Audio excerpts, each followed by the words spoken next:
받으라. 아멘.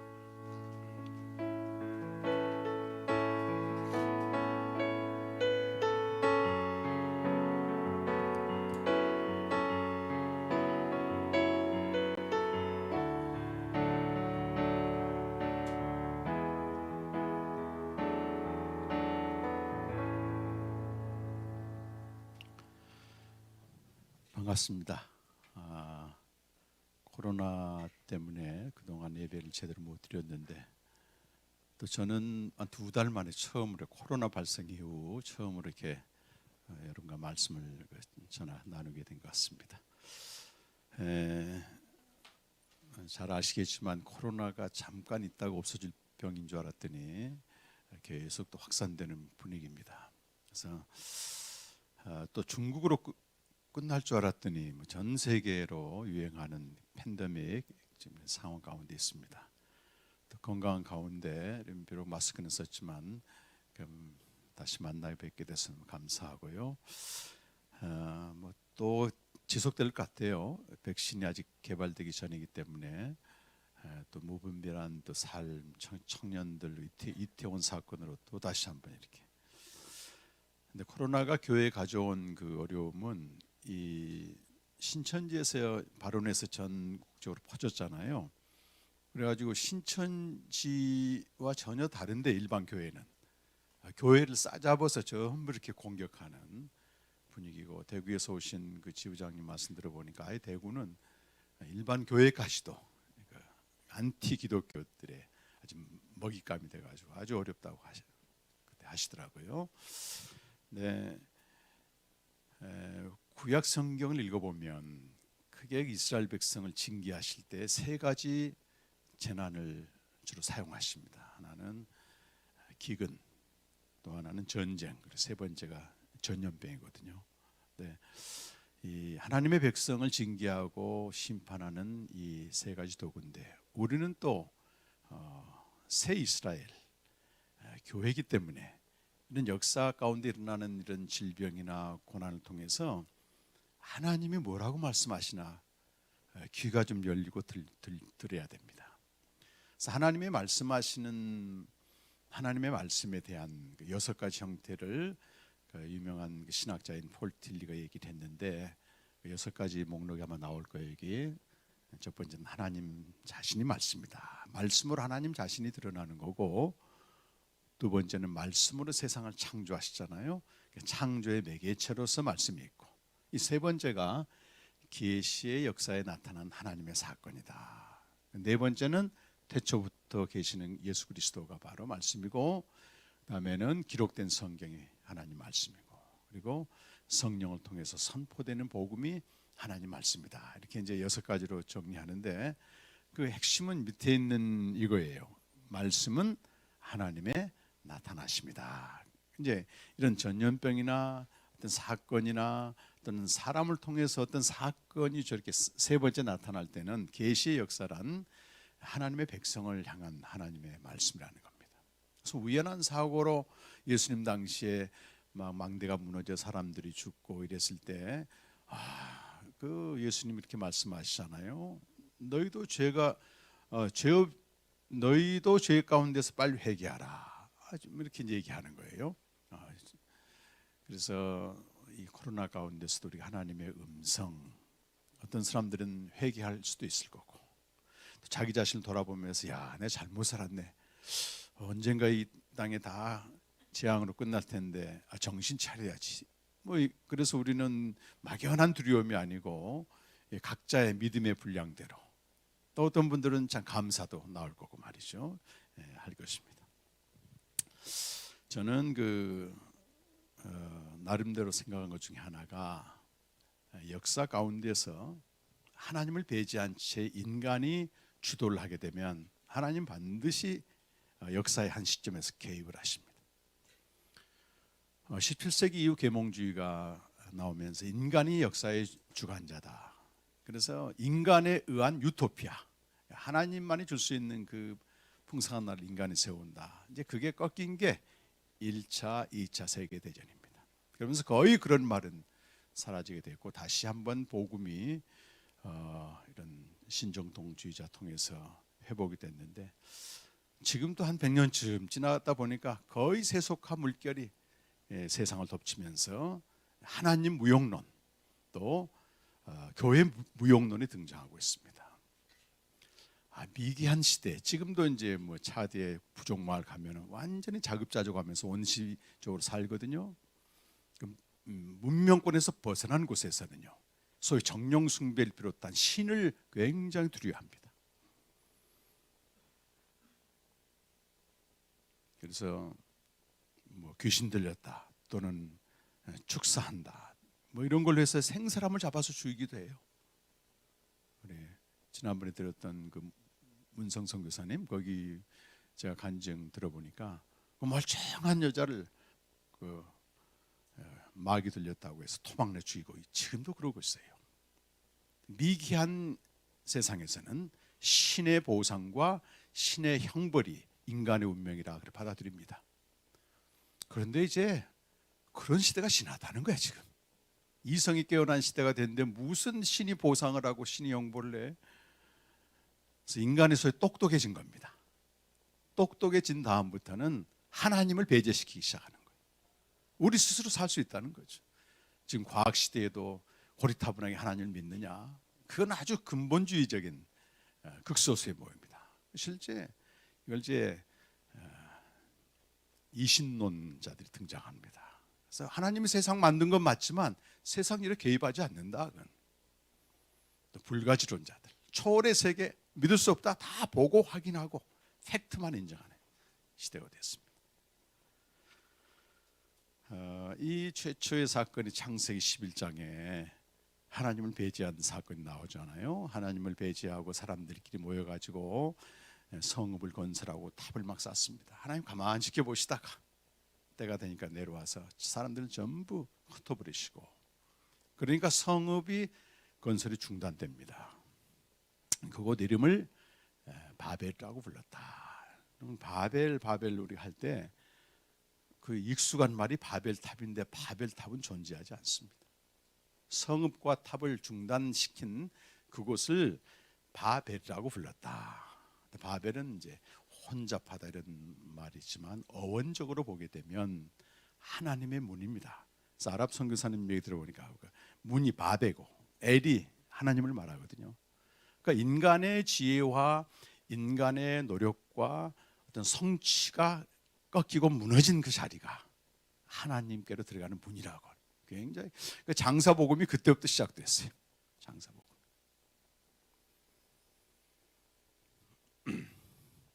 이 세속화 시대에서는 이렇게 인간이 더 이상 미개하지 않다, 이런 시대에는요, 희한하게도 종교나 기독교를 박해하지는 않습니다. 네, 우회적으로 공격을 해요. 마치 미지근한 물속에서 개구리가 죽어가듯이 종교 좋지, 기독교도 좋지 한데 그 기독교의 진리와 다른 진리를 비슷하게 놓습니다. 이게. 예수 믿는 거, 신앙생활 하는 것도 중요하지만 더 중요한 게 있다니까. 신앙에 더 이상 목숨 걸지 말라는 설득을 합니다. 계속해서. 실제 우리가 그 설득에 넘어가지 않습니까? 이 신앙생활을 죽고 사는 문제로 해도 될까 말까 합니다. 지금은. 실제 박해 시대에는 그게 됐거든. 지금 우리 주변에 정말 목숨 걸고 매일 말씀 앞에 나가고 죽고 살고 믿는 사람들이 어디가 있어요? 별로 없습니다. 우리 복음 중심에는 그렇지 않으라고 봅니다. 먹고 사는 문제를 가지고 죽고 사는 신앙생활을 희석시킨단 말이에요.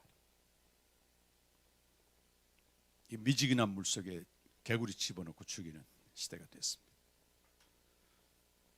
그러니까 그런 시대에서는 기독교의 자리가 어떻게 추락하는가 하면은 끼리끼리 아주 사교적인 집단으로 추락하게 됩니다. 지난주에도 우리 김대기 사님 말씀하신 2,500명 모이는 카카오 본사에 신우에 얘기했더니 10명 나오죠. 10명 나오죠. 그게요. 저도 벌써 이제 30-40년 전에 그 외환은행 건물에 한 5,000명 정도 근무했는데요. 신우에 모이라면 한 7-8명 모입니다. 이미 그때부터 물론 신회에 모이는 게 꼭 신앙이 좋고 안 모이는 게 안 좋고 이런 건 이제 분별할 수 없지만 한 가지 기준이 그렇다는 거예요. KBS 신회에 한번 설교하러 갔더니 거기도 한 4천 명 넘습니다. 건물에. 거기는 한 20명 정도 왔더라고요. 20명. 기독교가 어떤 극단적인 섹트라고 하는, 저희 아파트 바로 앞이 1960년도에 한국교회를 강타했던 박태선의 전도관, 저희 동네 일대가 전부 그랬는데 거기가 다 이제 허물고 아파트를 짓고, 그런데 그 꼭대기에 지금도 박태선을 추종한 그 전도관 사람들이 살고 있어요. 폐쇄적으로 살고 있습니다. 근데 좀 거시적으로 보게 되면 교회가 얼마든지 그럴 수 있다는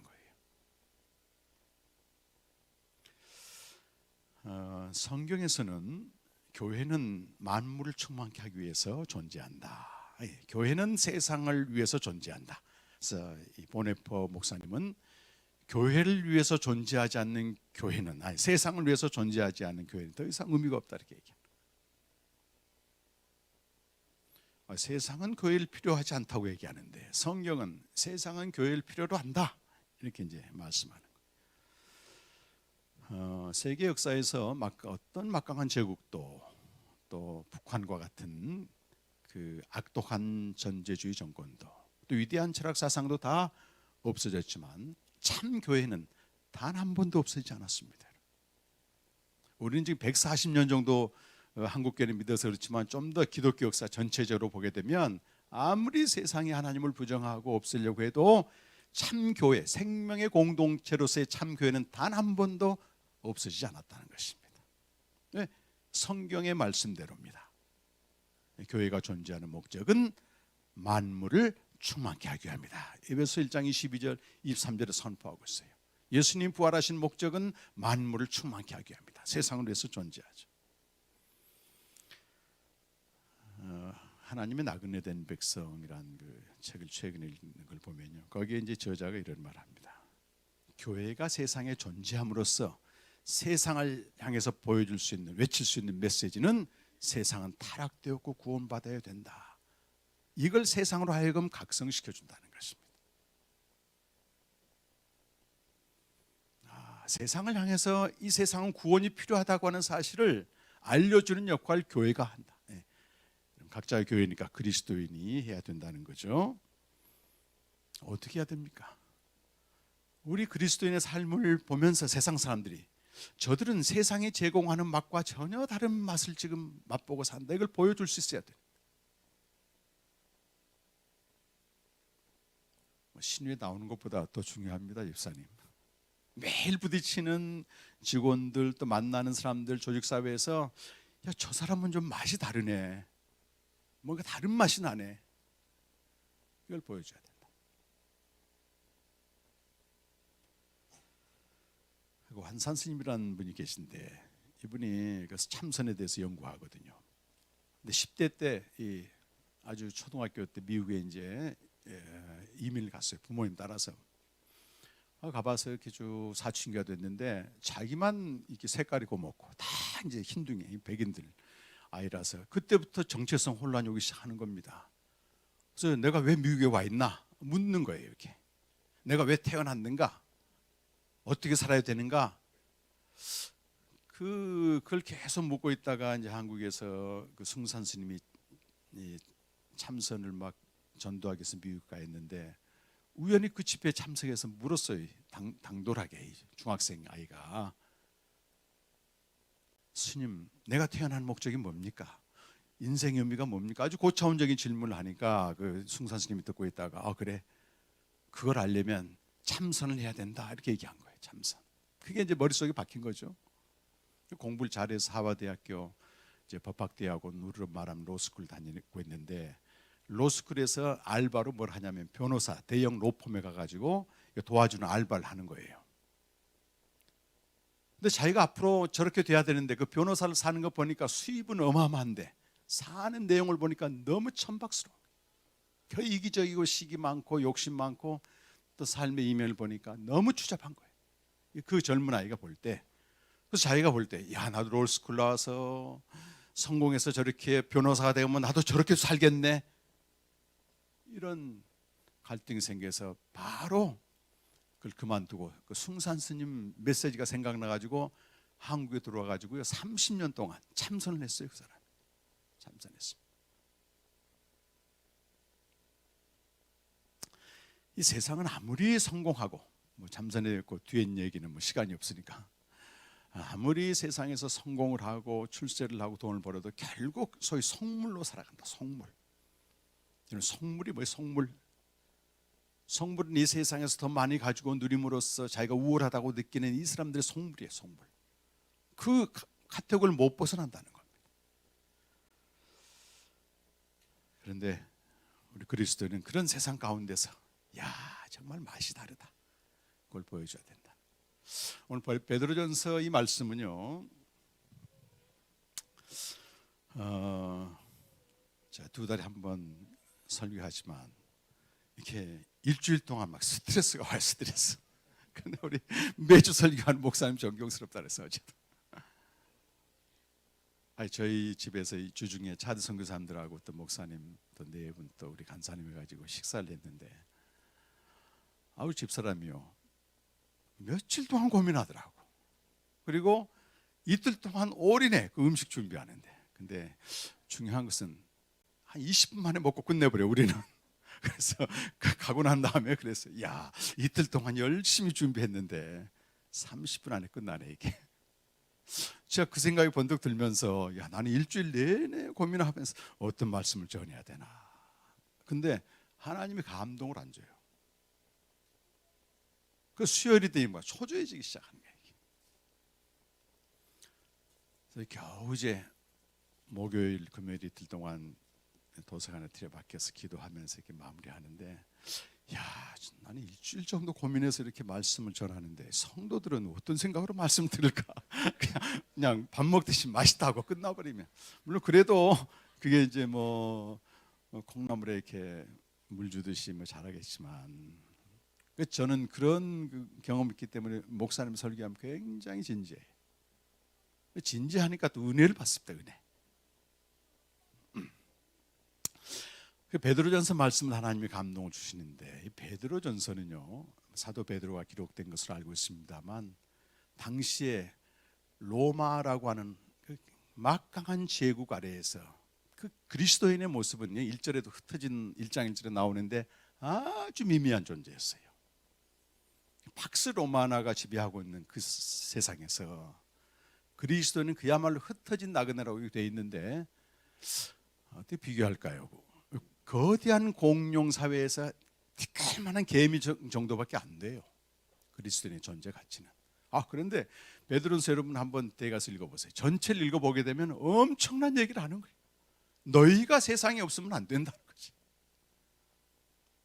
인간의 제도에 너희가 복종해라. 또 노예들이 많아서 그리스도인 중에는 노예지만 너희가 참된 그리스도의 모습을 보여주라. 이걸 막 격려하는 거예요. 격려.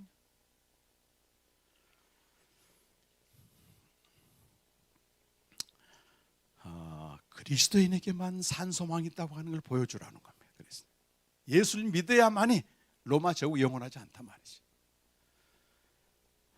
우리 세상이 제공할 수 없는 다른 맛을 내라는 거죠. 1장 3절 4절 함께 한번 여러분 성경 찾으셔서 읽어보겠습니다. 베드로전서 1장 3절 4절 같이 한번 읽어보겠습니다. 시작. 예수 그리스도의 아버지 하나님을 찬송하리로다. 그의 많으신 긍휼대로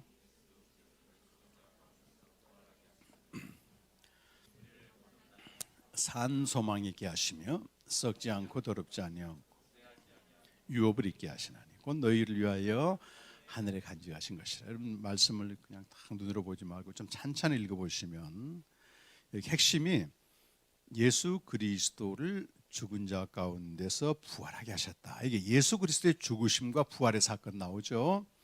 그것을 통해서 우리가 어떻게 됐다는 거예요? 거듭나게 되었다 이 말이 나와요. 그런데 이것은 산 소망이다. 살아있는 소망인데 그 뒤에 보시면 썩지 않고 더럽지 않고 쇠하지 아니하는 유업이다. 그러면 아무리 로마가 강대고 이거 팍스 로마나고 다스리고 있지만 이 산 소망이 아니라고 하는 거죠. 그건 쇠하고 또 썩고 썩고 더럽고 이런 거라는 거죠. 그건 하늘에 간직한 것이다. 근데 거듭나다라는 말은 정확한 번역은 아닙니다.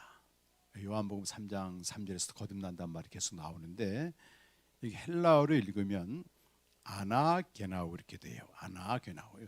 한번 보세요.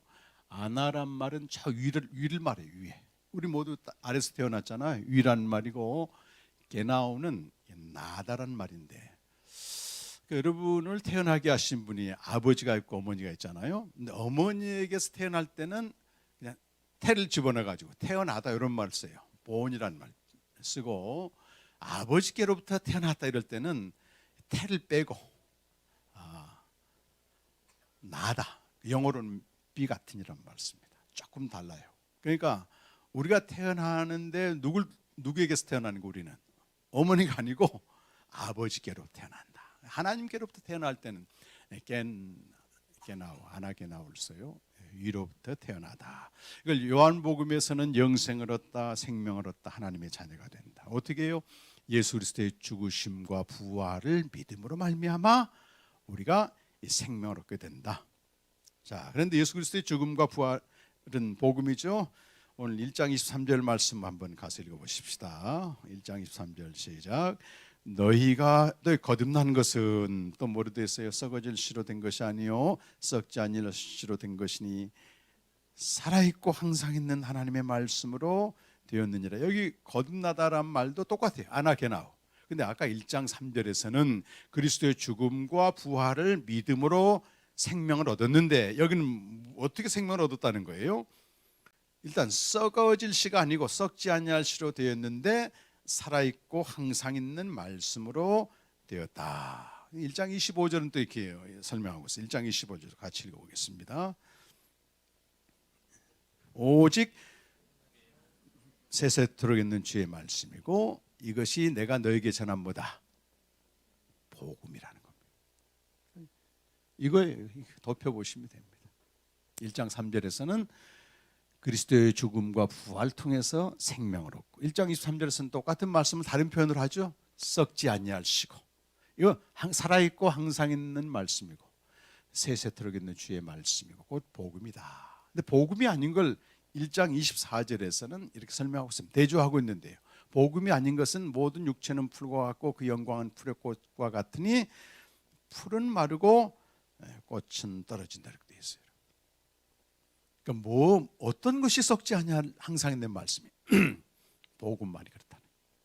예수 그리스도의 죽음과 부활이라고 하는 복음만이 생명으로 인도하고 생명을 주는데 다른 모든 것들은 복음이 아닌 것들은 전부 썩어질시라. 한때는 이렇게 풀의 꽃처럼 왕성할 수 있습니다. 이건 저 세상 얘기하는 게 아니에요. 교회 안에 얘기를 하는 겁니다. 10년, 20년, 30년 신앙생활하면 우리는 복음 아닌 많은 것들을 듣고 접하고 체험하기도 합니다. 그러니까 그것들은 그때는 풀의 꽃처럼 화려하고 웅장하고 대단하게 보이지만 시간이 지나면 다 없어집니다. 우리 한국교회도 엄청난 부흥을 한때 이뤘지만 복음이 아닌 건 전부 사라집니다. 사라집니다.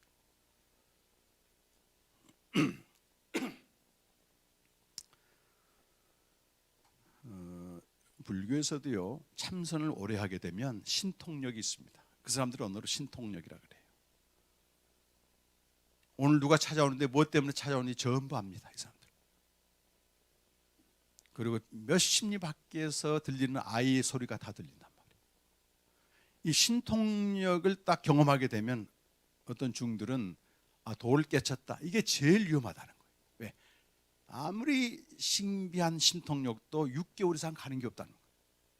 그래서 이 고승들은 신통력 그런 걸 보게 되면 넌 망상 봤다 이렇게 망상. 계속 있어야지. 계속.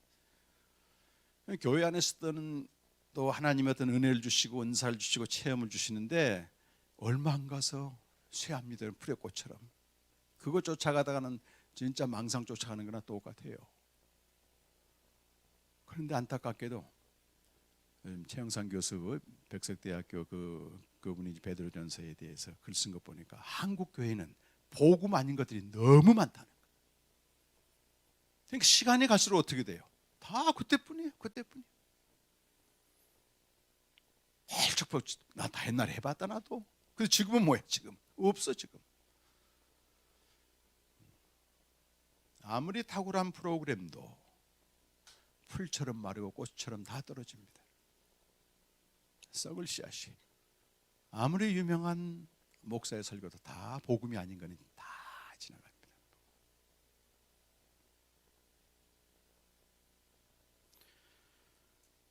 봉사할 수 있고 기도할 수 있고 있지만 복음이 빠져 있다면 다 그때뿐이에요. 2장 1절에서 3절은 복음을 통해 생명을 얻은 우리가 어떻게 살 것인가를 간단하게 고면하는데 1절은 버릴 것을 먼저 말씀해요. 우리 같이 읽어보실까? 1절 시작. 그러므로 모든 악독과 모든 기만과 외식과 시기와 모든 비방하는 말을 버리고, 이 그러므로는 앞에 있는 구절 다 이어받는 거죠. 그리스도의 죽음과 부활을 통해서 또 썩지 아니할 시 복음을 통해서 생명을 얻은 우리가 취할 태도 어떻게 살 것인가, 5가지 악독을 버리라는 거. 5가지 악독의 목록입니다. 이 악독이라는 말 처음에 카키아, 이 말은 저질적이고 덕스럽지 못한 말과 행동을 가리키고, 이 기만은 둘로스라는 말인데, 돌로스 위기를 모면하거나 이익을 얻기 위해서 상대방을 속이는 거예요. 이게 세상 사람들 그렇게 살아요 다들. 뭐 좋을 때는 뭐 간까지 내주다가 또 이렇게 악화되면 간도 빼고. 외식은 겉과 속이 다른 태도를 말하고, 시기는 질투죠. 그야말로 자격이 없는 것에 대한 질투. 또 비방은 정당한 이유 없이 확실히 알아보지도 않고 무조건 반대하고 모욕한 행위. 이 우리 한국의 진영 대결에서 이런 게 많이 볼 수 있습니다. 자, 그런데 이것은 당시에 그리스도인들이 맞닥뜨리고 있는 세상의 모습이고, 또 구원받기 전에 우리도 다 그렇게 살았다는 거예요. 베드로전서 4장 4절에 보면 구원받기 전에 우리가 어떻게 살았느냐, 음란과 정욕과 술 취함과 방탕과 향락, 우상 숭배하며 살지 않았느냐. 그런데 이제는 그건 지나간 대로 족하다. 이방인의 삶을 말합니다. 악덕의 목록 다 벗어버려야 될 것이죠. 그런데 이 버리라는 말과 대조적으로 2절 말씀이 나오는데, 2절 같이 읽어보십시다. 핵심 구절의 시작. 갓난아이들 같이 순전하고 신령한 젖을 사모하라. 이는 그로 말미암아 너희로 구원에 이르도록 자라게 하리 함이라. 원래 원문에 보게 되면 구원이란 말은 빠져 있는 그 원어가 많습니다. 그래서 주로 그로 말미암아, 그러니까 매일 순종하고 순전하고 신령한 젖을 사모함으로 말미암아 자라나야 된다. 우리 생명을 얻었으면 우리 육체의 생명도 자라나야 되잖아요. 영적인 생명도 똑같아. 자라나야 된다. 자라나야 된다. 어떻게 자라났느냐? 순전하고 신령한 젖을, 이 갓난아이가 그 젖을 안 먹으면 죽을 것만 같잖아요. 생존 본능입니다. 영어 성경은 크레브라고 되어 있는데 그 막 파고들듯이. 황보라 사모님이 요즘 제일 이 말씀에 좀 와닿을 것 같아요. 원유가 막 죽자 살자고 빨죠. 그렇습니까? 생존입니다. 생존과 관련된. 그런데 그 최영상 교수님이 이 말씀을 보면서 좀 희한한 게 있다. 5가지 목록, 버려야 될 5가지 목록이 나오면 좀 취해야 될 5가지 목록이 나와야 그래야 대조가 되잖아요, 이게. 그런데 그렇게 안 돼 있고 딱 한 가지만 나온단 말이에요. 갓난아이 길처럼 순전하고 신령한 젖을 사모하라. 그래서 너희가 자라야 된다. 이 굉장히 제 은혜가 되더라고요. 아니, 이걸 버리고 또한 아주 덕스러운 5가지 행하라, 이런 부담이 되는데 그렇게 얘기하지 않고 그 자라라 한마디로 얘기하는 거예요. 왜 그럴 것 같아요? 여기 이방인처럼 살았던 악덕의 목록은 우리가 생명 얻고 자라다 보면 그냥 하라고 해도 안 한다고 말합니다. 시간의 차이는 있지만 기어다니는 아이가 서서 막 뛰어다니는데 너 다시 기어다녀라, 안 기어다닌단 말이에요. 대소변 못 가리고 그냥 있던 이 아이가 대소변 가리게 돼. 기저귀 찰 테니까 대소변 거기다 안 한다 그 말이에요. 우리 자녀들 길러보면 알겠지만 그 장난감 말이에요. 저도 손주들 할아버지 모습보다도 장난감 우리 손녀가 그러고 있어요. 근데 희한하게 아이들은 그 얼마 못 가서 그냥 실증 내. 이게 초등학생이 됐는데 갓난아이 갖고 노는 거, 우리 안 갖고 놉니다. 우리 그러지. 아니도 그러지. 세인이가 갖고 노는 거 이제 싫은 거야. 이게 성장하게 되면 그냥 내려놓는다 그 말. 얼마나 감사합니까? 근데 성장을 안 하면 어떻게 돼요? 계속 거기 빠져 있는 거야. 여기 순전하고 신령한 젖이, 순전하다는 말은 그 앞에 기만적인 말과 반대입니다. 아자를 붙여가지고 아돌루스인데 속이지 않는 진실한 젖이다. 근데 번역이 좀 어려운 게 신령한 이 말인데, 이 로기코스라는 말이에요. 헬라어 로기코스. 로기코스라는 말은 이 신약 성경에 2번 나옵니다. 한 번은 로마서 12장 1절에 너희가 드릴 영적 예배니라. 그게 영적으로 번역됐어요. 근데 원래는 영적이란 말하고는 아무 상관없는 말입니다. 그래서 세 가지로 번역하는데, 첫 번째는 로고스의 형용사이기 때문에 로기코스가 말씀의 이런 뜻이에요. 그래서 순결한 말씀이다, 순전한 말씀이다. 그 복음을 말하죠. 그래서 킹제임스 버전이나 이런 쉬운 성경은 전부 저렇게 일본어로 번역되어 있고, 근데 3번이 더 적절해요. 3번은 로기코스가 어떤 것에 본성이 합당하다. 본성이 합당하다 그 말은, 여러분 개가 짖는 거는 본성이 합당한 거예요.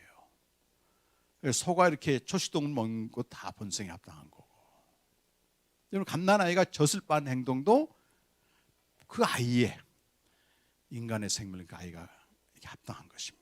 우리가 복음을 통해 생명을 얻었다 그 말은 우리가 순결한 말씀인 복음으로 사는 건 아주 합당하다는 겁니다. 다른 양식이 필요하지 않은 겁니다.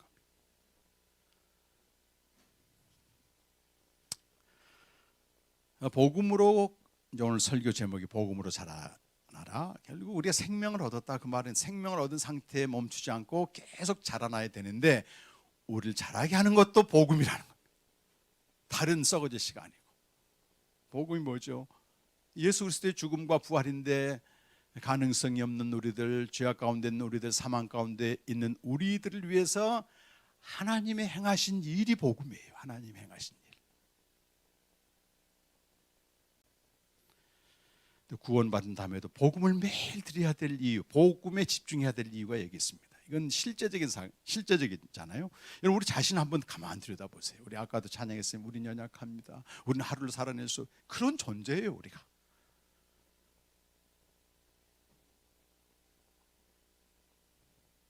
한심하고 부족하고 비참해. 그런 우리를 이제 본단 말입니다. 우리가 특별히 말씀 앞에 가보면 더 이게 잘 보여. 근데 복음으로 산다는 거는 그런 나를 계속 주목하는 게 아니고, 그런 나를 인정하고, 그런 나를 위해서 하나님이 어떤 일을 대체하셨는가, 이걸 계속 듣는 겁니다. 듣는 거. 예수님의 보혈은 오늘 찬송하시잖아요. 우리의 그 상처보다 훨씬 진하더라. 그 주님의 인자하심은 내 생명보다 귀하더라. 보는 거예요. 계속. 나만 보고 있으면 절대 실패합니다. 그런 우리를 위해 그리스도께 사랑하시고 죽으셨고 용납하셨다고 하는 그 복음을 매일 듣는 거. 듣는 게 중요하더라고요. 그래서 복음으로 매일 사는 거는 그리스도 안에 있는 나. 그리스도 밖에 있는 나는 여전히 형편없지. 근데 이제 그게 더 이상 아니라는 거예요. 그리스도 안에 있는 나로 새 사람으로 계속 사는 겁니다.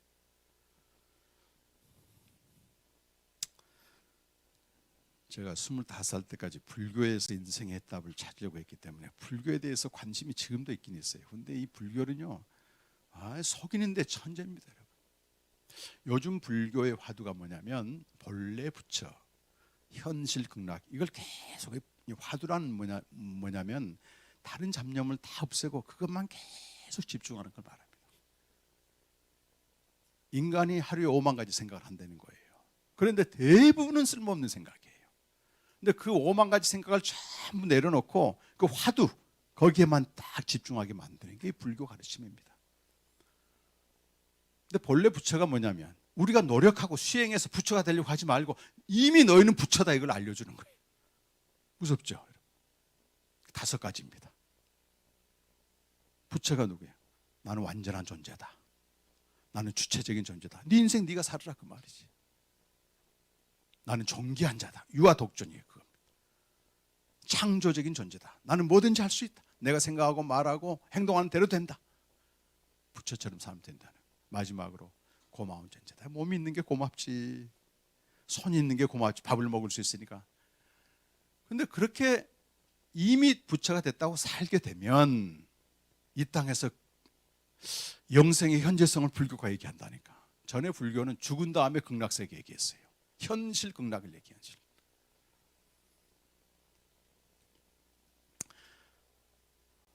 자, 우리가 거기는 이제 뭐 본래 부처는요 전부 본인이 하나님 되는 거기 때문에 그건 진리가 아닙니다. 혹해요, 혹해. 또 우리는 그리스도 안에서 새로운 존재가 됐다고 하는 거.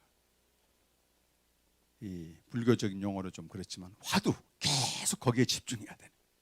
거기에 집중해. 나에 대해 집중하면 뭐 선한 거 안 나옵니다. 주님이 그런 날 위해 세놓으신 일에 계속 집중해. 이게 3절에 보니까 이렇게 말씀하고 있어요. 이제 복음으로 자라는 자에게 주시는 은혜죠.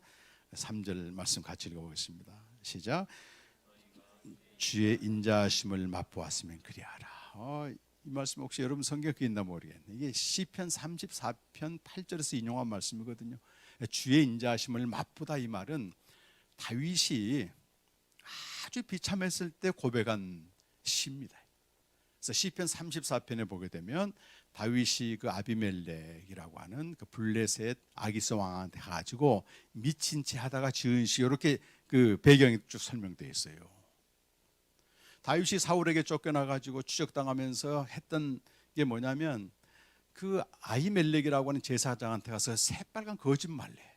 먹을 게 없고 무기가 없으니까 그거 좀 달라고. 심부름하고 있다. 사울이 죽이려고 하고 있는데.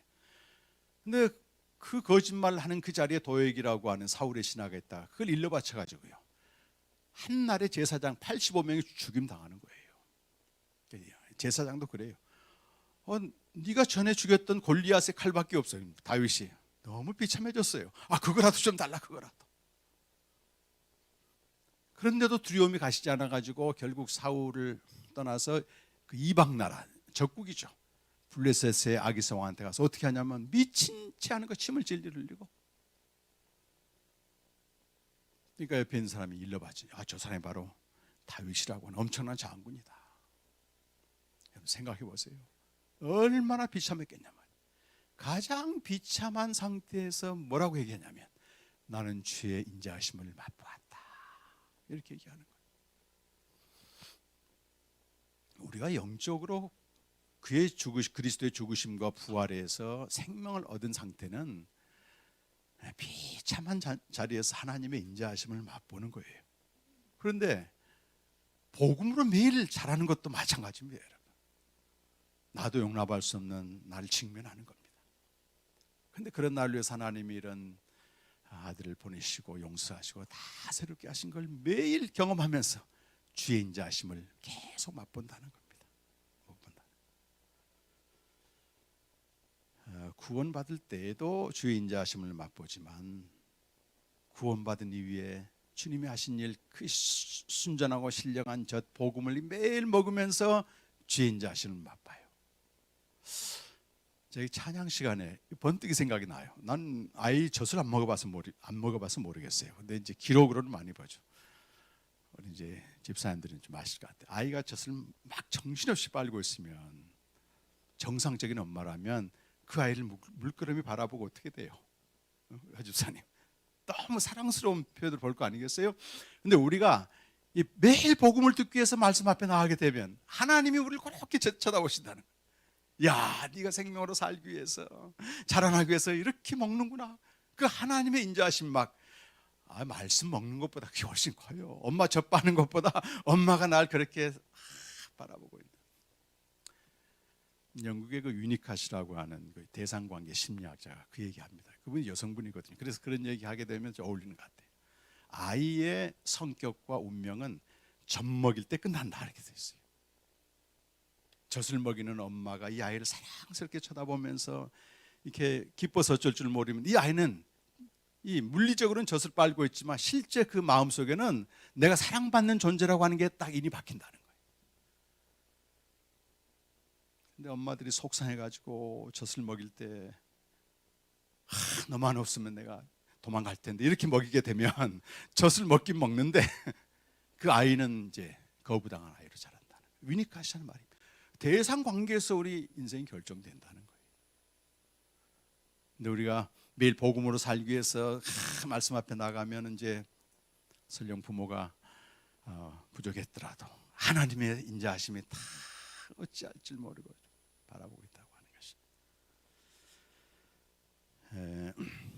지금 주말 캠프 열리는데요. 어제 한 10여 명쯤 참석하고 있습니다. 그 작년 이맘때도 작년 3월에 주말 캠프 때 혹시 간증한 강미경 집사님 기억납니까? 강 집사님.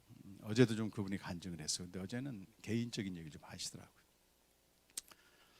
그분이 결혼하자마자 얼마 안 돼가지고 아이 셋을 낳고 딸 둘하고 아들 하나를 낳았는데 남편이 사라진 거예요. 그냥 사라진 게 아니고 친정 집 재산까지 다 말아먹고 사라진 거예요. 그 자기는 어린아이들 갓난아이들 셋 놓고 먹고 살 게 없는 거예요. 지금 벌써 20, 30년 전 얘기니까 그때만 해도 뭐 이혼하고 혼자 되고 여기에 대한 그 사회적인 인식이 좋지 않았어요. 먹고 살기 위해서 어딘가 가야 되는데 이걸 막 주저하는 거예요. 그러면서 자기가 믿던 하나님께 부르짖는데 본인 말로 그래요. 자기가 흘린 눈물은 한강보다 더 넘치고 넘친다는 거예요. 매일 2시간 때는 3시간씩 교회 와가지고 울부짖는 거예요. 자기가 움직이지 않으면 다 죽거든 아이들이. 근데 세상에 나가서 울부짖으면 미친 사람 취급받는데 교회 나와서 2시간씩 울부짖으니까 교회에서는 야 은혜 받았구나 이렇게 생각하는데 자기는 그게 아니라는 거지. 그래야만 살 수가 있었다는 거예요. 그래서 새 아이를 길러놓고 어느 날부터 이 갱년기가 찾아오게 되면서 매일 죽음에 맞닥뜨리는 거예요. 왜 나는 다른 여자처럼 남편이 좀 벌어다 준 걸로 살 수 없을까? 하루도 쓸모없구나. 교회 다니는데도 이런 생각이 막 계속 들어와 이게. 그래서 하루는 어떻게 하면 좋을까 이 고민만 하는 거예요. 덕스럽지 못하게 죽으면 안 되니까 내가 죽어서 시체가 그냥 없어졌으면 좋겠다 이런 생각이 가득 차고 있다. 그래도 하루에 2시간씩 교회 가서 기도를 하는 거예요. 그러다 어제 같이 오셨던 그 집사님이 까딱곰 방송을 소개해서 듣다가 그 만물에 계신 하나님, 제가 나갔던 차례를 들은 겁니다. 저런 새가 있을까? 초월의 세계를 사모하게 된 겁니다. 그리고 2년 전에 우리 캠프에 처음 와가지고 그때부터 말씀 묵상을 시작하는데요. 생각을 해보세요. 2년, 20년, 30년 동안 매일 2시간씩 기도했던 사람이 갑자기 말씀 묵상하려니까 안 되는 거예요. 이게 기도를 이렇게 접는데 한 6개월 걸렸다더라고요. 하루에 2시간씩 이제 그 대신 말씀 묵상하고 아침 저녁으로 어쩔 때는 3번씩 묵상을 해요. 그리고 어제도요. 우리 목사님도 보셨죠. 그 간증의 핵심이 뭐냐면 복음밖에 없다는 거예요. 자기는 복음에만 집중했다. 그랬더니 다른 것, 중요하게 생각했던 것들, 사실은 중요하지 않는데 중요하게 생각하는 것들이 많잖아요, 우리 안에. 다 사라져 가더래요. 남편 지금 얼굴 생각도 안 나는데 지금 정말 충만하게 사세요. 그리고 이제 캠프를 오려고 하는데 2가지 사건이 일어났어. 하나는 자기 조카가 시기만 엮이는 과정에 자기 오빠가 이제 그런 알코올 중독과 이런 폭력을 행사해 가지고 정신병을 들락날락하는 그런 조카가 전화가 왔어요. 고모한테 자기 속력을 전부 얘기하면서 나 이제부터 고모 따라서 교회 가면 안 돼. 교회 가면 안 돼. 자기가 너무너무 놀라는 거야. 이런 일들이 왜 벌어지는지 모르겠다. 딸 시집 보내고 아들 장선 아들하고 사는데 그 아들이 이렇게 세상적이고 게임하고 이렇게 살아요. 근데 갑자기 아들이 엄마 나 예배 드리고 싶어 그러더라는 거예요. 예배 드리자. 예배 드리고 있는데 그 아들이 눈물 펑펑 흘리면서 회개하고 있는 거예요. 이게 뭔지 모르겠다. 자기가 설명이 안 된다.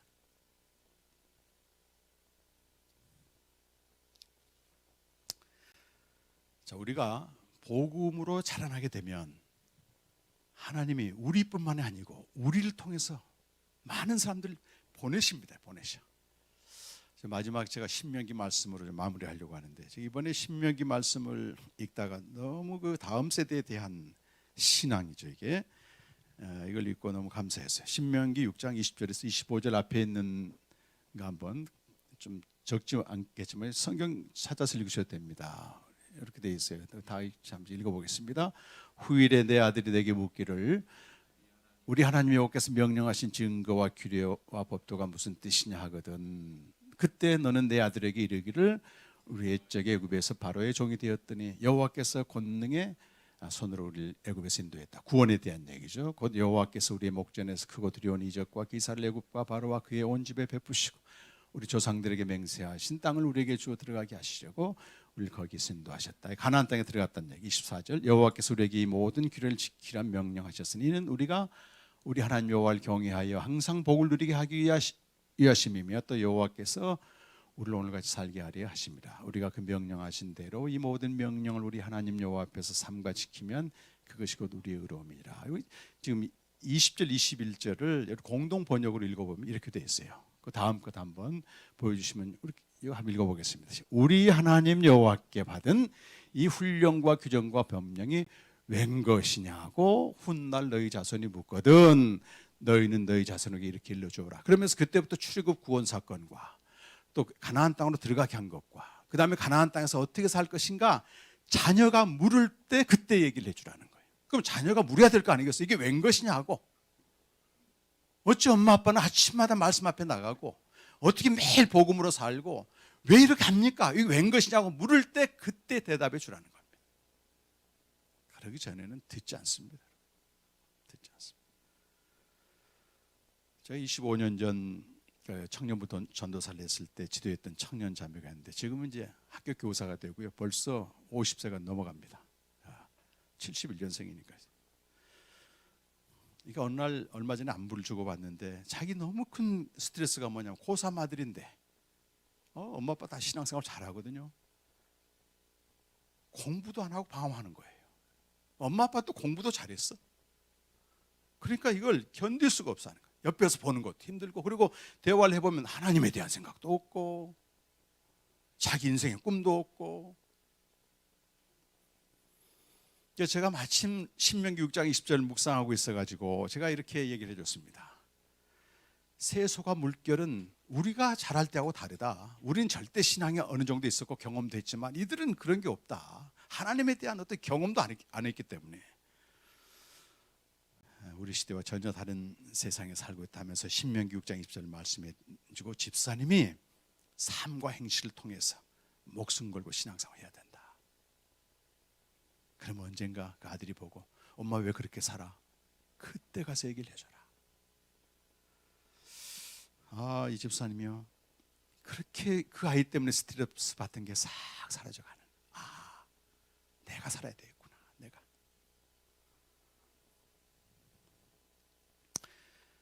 분당 우리 교회 다니는데 스승의 날이라고 이제 저한테 좀 문자가 왔어요. 저희가 그 순장 목양일지에 신명기 6장 24절로 그렇게 아들 때문에 고민했던 게 풀렸다고 하는 걸 쭉 써놨나 봐. 나는 소망을 갖게 됐다. 아들에게 소망했네. 내가 해야 되겠다. 내가. 우리가 매일 복음으로 살고 복음을 드려야 되고 목숨 걸고 그 말씀으로 살아야 할 이유가 여기 있습니다. 우리가 언제인지 모르지만 자녀들은 다 보고 있습니다. 아침마다 엄마가 뭐 하는가 보고 있다 그 말이에요. 그래서 물을 때 그때 가서 복음에 대해 설명해주고 생명에 대해 설명해주고 생명을 가진 자는 이렇게 살아야 된다. 낙심할 게 없습니다. 저도 그때를 기다리고 있습니다. 복음이 뭔지, 생명이 뭔지, 어떻게 사는지. 그래서 오늘 복음으로 살아나라. 그거는 바로 나한테 하는 하나님의 말씀입니다. 이미 우리 복음 중심교회 성도들은 살고 있어요. 제가 오늘 또 김 집사님, 지난주에 주영 집사님 기도하는데 대표 기도하는데 너무 복음으로 충만한 거예요. 그래서 가면서도 얘기했다니까, 근데 이걸 계속 살아야 됩니다. 계속. 이거는 양보할 수 없는 겁니다. 세상은 지금도 외쳐. 더 중요한 게 있다니까. 기독교 신앙보다 교회 다니 더 중요한 게 아니다 말이지. 맛을 내기까지 복음으로 계속 자라는 저와 여러분 되시 간절히 바랍니다. 우리 다 같이 한번 찬양하고 기도하십시다. 주와 같이 길 가는 것, 복음으로 사는 건 매일 말씀 앞에 나가서 주님과 함께 걸어가는 거죠. 한 걸음 한 걸음, 뭐 두 걸음 걸어